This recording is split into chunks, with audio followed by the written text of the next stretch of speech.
Hi guys, I'm Ray. Welcome to Callbox Storage. We normally don't allow customers in, but today I'm gonna give you behind the scenes sneak. Come on, follow me.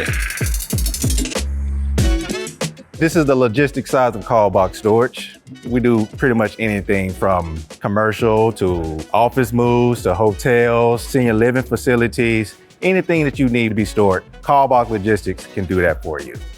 Come on, I got some more to show you. Walk with me.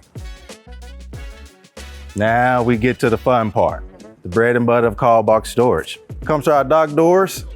Our guys offload it from the truck, put it in our staging area. We have a group of guys here who's gonna take quality care of your items. Make sure everything is padded and protected. Then it goes inside the vault by itemized number. Got some more for you. This is everything that's going to outbound. So your things have been stored here for some time with us. It's been protected, safety. It's getting ready to be shipped back out to you. Follow me.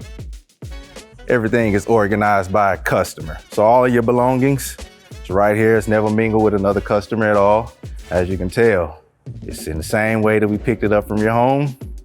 Gonna deliver it the same way, pad wrapped and protected. Satisfied customer.